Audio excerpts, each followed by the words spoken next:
probably realise that you can't keep a good Scotsman down. We did try for centuries, we totally failed, and in the end we had to devolve power to Scotland and just hope that they will use it reasonably, responsibly. Now, I want to just add a few words to what Des has said, because we're extremely pleased that you've come to this evening, and we think it's an important occasion.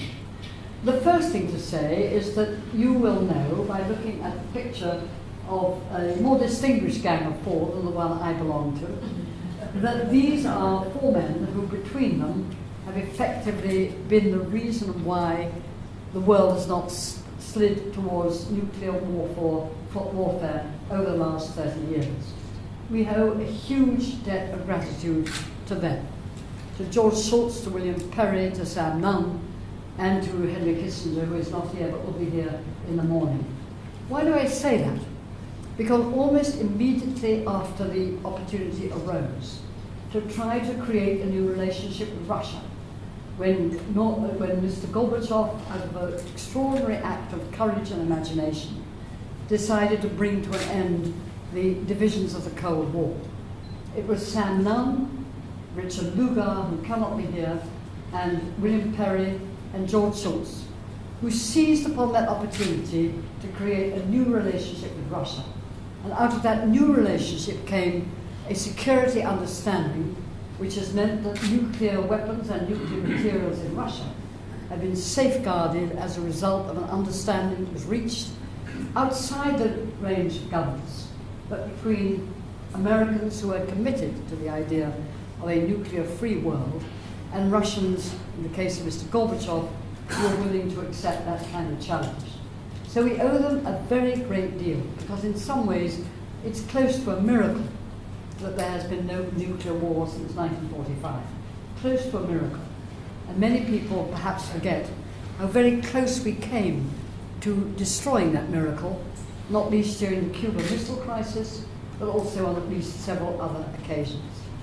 The other reason I'm very grateful to be here tonight is because you're going to see a film which in many ways parallels the film that was created on the environment called An Inconvenient Truth, which tries to bring home to us the long distance and permanent problems that the world has to address if it is to survive.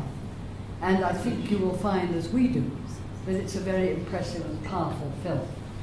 You're all here because the United Kingdom is one of the powers that has some influence on the outcome.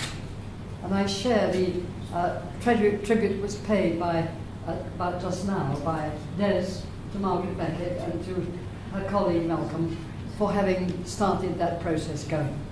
And now what is wonderful about the top-level group in Britain is that we have a whole range of secretaries, of former Secretary of Defence, former Foreign Secretaries, many of whom, as Des has said, are here with us, who have been committed to trying to find a better answer to the problems that confront us.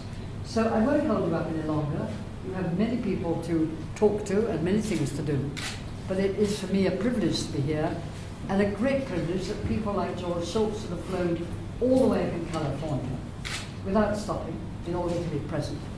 That Sam Nunn and Bill Perry have come from Brussels, where they've been associated discussions about NATO, and their wives accompany them, trying to hold it together. And we're very grateful to all of you for what you've done. Thank you very much indeed, and I hope you'll find it.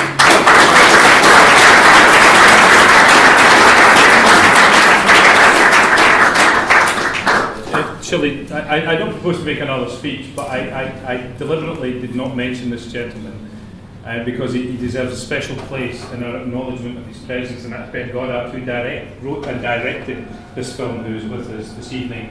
And I think we should just give him a quick round of applause before we see his I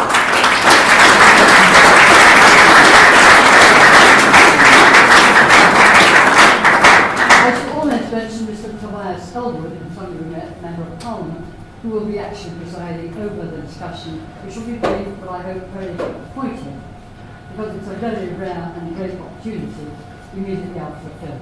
So if you have questions you want to ask of four of the three greatest experts, out of four in the world, from the United States, that will be an opportunity, and Tobias over there will be actually moderating the discussion.